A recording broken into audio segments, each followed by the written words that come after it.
Welcome to the Deep Dive, where we try to cut through the noise and get right to the core of what you need to know. Today, we're plunging into a topic that feels, well, more relevant than ever: resistance to authoritarian systems. What does true resistance actually look like, beyond the headlines and maybe the usual protest signs? For this deep dive, we've been looking closely at excerpts from The Anatomy of Resistance, specifically an article called How Resistance Really Works by Larken Rose. And that's a passionate piece, very detailed, strategically rich, exploring the practical and psychological sides of resisting. Yeah, and it's not just a rant, right? He frames it much more like a tactical manifesto, offers some genuinely practical points, I think, about how you might actually undermine systems. It's quite insightful. Exactly. So our mission today is really to pull out the most important nuggets of knowledge, the key insights on what genuine resistance looks like, at least according to Rose. Yeah. Okay, let's unpack this. So right out of the gate, Rose hits us with this central idea that might surprise you, actually. He says true resistance isn't just about, bold individual defiance. In fact, he argues that can often be counterproductive. That's the really interesting part. He talks about cultivating a shared mindset first, disobedience as a collective idea, Right. and then finding ways, scalable ways, nonviolent ways, sometimes even, perfectly legal ways, to overwhelm and undermine the system. It's about that collective shift, not just one person making a stand. He really digs into this foundational idea, mentality before action. Says it's absolutely crucial. He contrasts those sort of spontaneous, isolated acts of disobedience, Yeah. which he says can be futile, or worse, they might even backfire. They could justify more authoritarian control. Right. It gives them an excuse. The real power, he argues, is in that strategic shared shift in thinking before you even act. And this isn't just abstract theory for him. He really emphasizes that when millions disobey together, openly and nonviolently, that's when systems actually start to crack. Resistance only becomes effective, genuinely effective, when it's collective and, importantly, rooted in that right mindset. Okay, so if isolated defiance can be futile, how do you build that power? Rose moves us into what he calls from individual defiance to collective power. And he introduces this concept of tiny wins. Yes. Small act you might not even think of as resistance, like, say, unreported labor or refusing unjust taxes, maybe using the black market, things like that. Exactly. And he points out individually these things might seem insignificant. They don't do much on their own. But collectively, when millions are doing these seemingly minor things, that's when the infrastructure of coercion, the state's machinery of control, starts to, collapse. He uses this brilliant analogy, I thought, to help visualize it. The machine one. Yeah, the machine. Imagine authoritarianism as this giant machine. One person yanks out a cable. It barely flickers. Right. Nothing happens.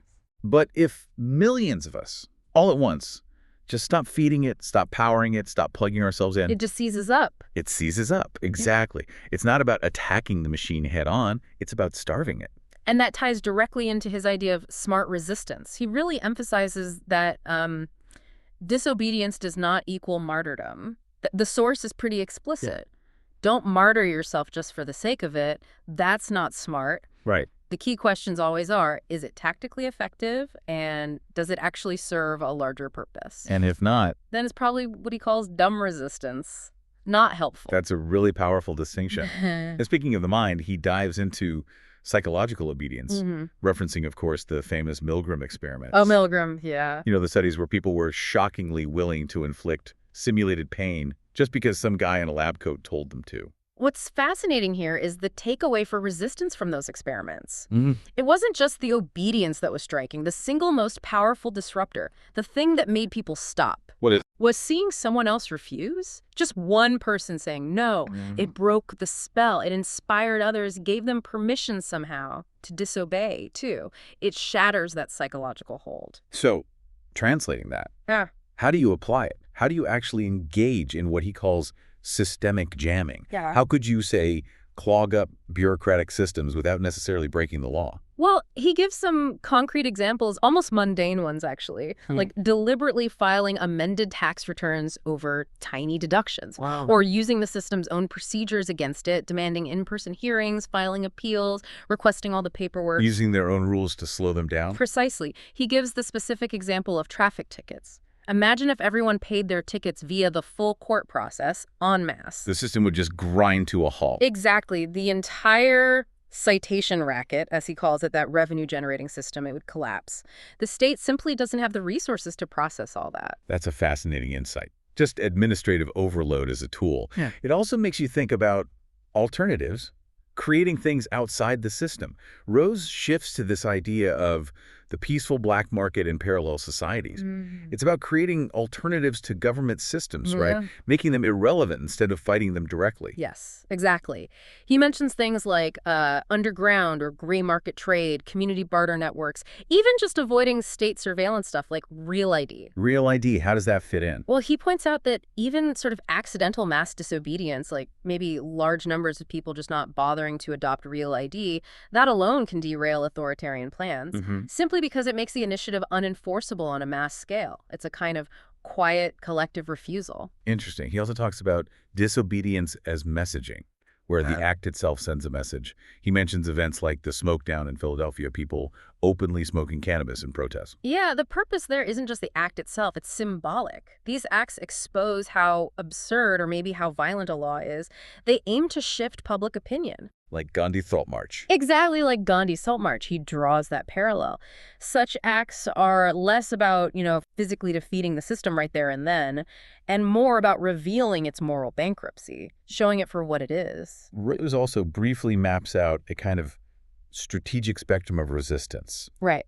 It ranges from the completely legal stuff like those paperwork delays we talked about, all the way through passive disobedience, tactical confrontation, and then like armed defiance as a very last resort. And throughout all of these different tactics, he keeps coming back to that core principle. The mentality of resistance has to come first, before the tactics. This raises an important question, though, about what really constitutes effective resistance versus just noise. That is a crucial distinction. And he warns very clearly against what he calls dumb resistance. Yeah, he's quite blunt about that. Gives examples like, blocking traffic to raise awareness. Who does that? Punish. Usually the public, not the oppressors. Right. Or rioting over police abuse, but then trashing unrelated local businesses. It might feel cathartic, maybe. But strategically. Strategically senseless.